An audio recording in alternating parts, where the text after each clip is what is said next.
Бишкек Ош жолунда чоң унаа менен кагышкан Матиздин ташталканы чыгып, 3 адам ооруканага түштү. Жана башка жаңылыктар түрмөгү видеого лайк басып, Манас ТВ каналга катталып, акыркы жаңылыктардан кабардар болуп туруңуз. Бул тууралуу Турмуш басылмасына күбөлөр билдирди. Алардын айтымында жол транспорт кырсыгы бүгүн 27 ноябрда аталган унаа жолдон Ырыс айыл аймагы аркылуу өткөн тилкесинде болгон. Кырсыктан 3 адам жаракат алып, ооруканага жеткирилди. Саат 15:00 чамасында Бишкек Ош унаа жолунун Ырыс айыл аймагы аркылуу өткөн тилкесинде, тактап айтканда унаа жолдун Масадан айылынан чыккан кесилишиндеги жол чыракта Деу Матис унаасы чоң жолго чыга калып, катуу ылдамдыкта келе жаткан фура токтой албай келип, унааны сүздү. Кырсыктан кесепетинен 3 киши жаракат алып, алар тез жардам менен бейтапканага жеткирилди. Ал эми унаанын ташталканы чыкты, деди күбөлөрдүн бири. Бул маалыматты Жалал Абад облустук жол кыймылынын коопсуздугун камсыздоо бөлүмүнөн тастыктоого мүмкүн болгон жок. Ал эми Сузак райондук жалпы дарыгерлик практикалык борборунун башкы дарыгери Акжол Тургунбаев жол кырсыгынан 3 адам бейтапканага түшкөнүн билдирди. Алардын биринин абалы туруктуу, экөө оор абалда жандандыруу бөлүмүнө жаткырылды. Булак турмуш кежи. Чөгүп кеткен эсин 4 күндөн бери күтүп олтурат. Башкыртстанда Белка аттуу ит Уфа дарыясынын жээгинде 4 күндөн бери эсин күтүп отурат. Анын кожоюну музга түшүп чөгүп кеткен. Кырсык 24 ноябрда болгон. Маркум жука муздун үстүнөн кыска жол менен өтүүгө аракет кылган. 4 күн бою суучулдар издөө иштерин жүргүзүп 27 ноябрда 9 метр тереңдиктен сөөктү таап чыгышкан. Туугандарынын алып кетүү аракетине карабай, Белка окуя болгон жерде кайтаруун улантууда. Мамлекеттик комитет маркумдун жээни итти өз үйүнө алып кетүүнү көздөп жатканын билдирди. Булак Кактус кежи. Урматтуу Москва шаарындагы мекендештер, чет жерде мыйзамдарды сактаңыз. Документтериңиздерди толуктаңыздар. Россияда каттоого туруу, регистрация, продление, Сахарова карточка, трудовой договор, кара тизмеден текшерүү, ННН, СНИЛС, ОМС, ДМС, башка тилге которуу, документтик иштерде кандай көйгөй жаралса жардам беребиз. Толук маалымат алуу үчүн +7 991 247 84 21.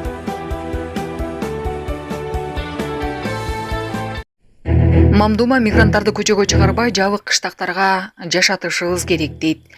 Мигранттарды жабык кыштактарда жашашы керек. Эми Орусия чет элдик жумушчуларды жабык кыштактарга жайгаштырышы мүмкүн. Бул үчүн жумуш берүүчүлөрдү мигранттардын жашоосу үчүн атайын кыштактарды түзүүгө милдеттендирүү сунушталууда. Мындай демилге камтылган мыйзамдардын топтомун Орусиянын Справедливая Россия за правду партиясынын депутаттары Мамдуманын кароосуна киргизгени белгилүү болду. Бул туурасында орус басылмалары жапыр жазды.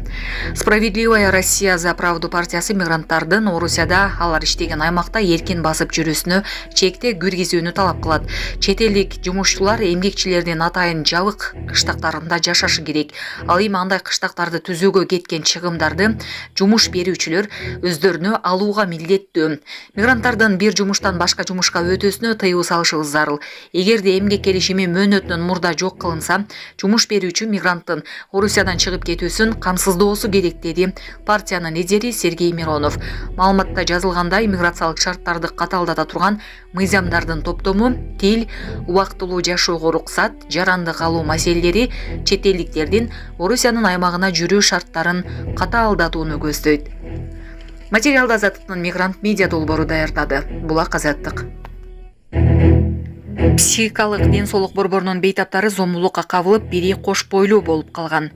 Казакстандын Түркстан облусундагы психикалык ден соолук борборунда дарыланып жаткан бейтаптар зомбулукка кабылганын айтышты.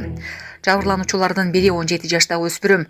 Ал реабилитацияга келгенден кийин кош бойлуу болуп калган. Экинчи бейтап 21 жашта. Ал дагы борбордун кызматкерлери тарабынан кордолгону айтылган.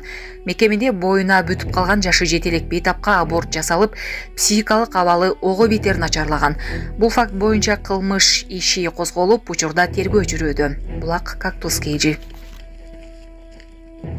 Нарында карышкыр жолдун боюна чейин кирип келген. Долоон ашуусунда айдоочу тоодон түшүп, жол четине чейин келген карышкырды видеого тартып, сейрек учурду камерага түшүргөн айдоочу бул көрүнүштү соц тармакка бөлүшкөн. Карышкырдын жүрүм туруму айлана чөйрөдөгү жапайы жаратылыштын жандуулугун дагы бир жолу эске салды.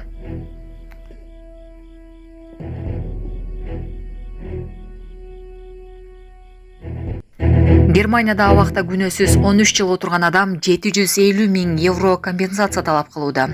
Германиянын Бавария провинциясында адам өлтүрүүгө айыпталып 13 жыл абакта отурган немис жараны Манфред Гендицкий акталгандан кийин моралдык зыян үчүн компенсация төлөп берүүнү талап кылууда. Ал бул үчүн 750 000 евро сураган.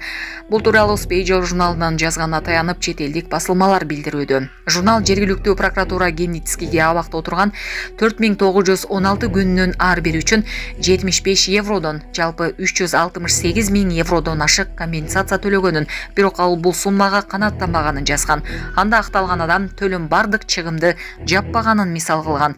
Маалымдалгандай, ал адам сот системасы менен көп жылдар бою күрөшүп, ишти кайра кароону талап кылып, акыры жеңишке жеткен.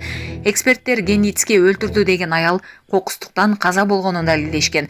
Басылма 2010 жылы сот аны киши өлтүргөн деген айып менен өмүр бою эркинен ажыраткан. Каза болгон аял ал жашаган үйдүн ээси болгонун кошумчалаган.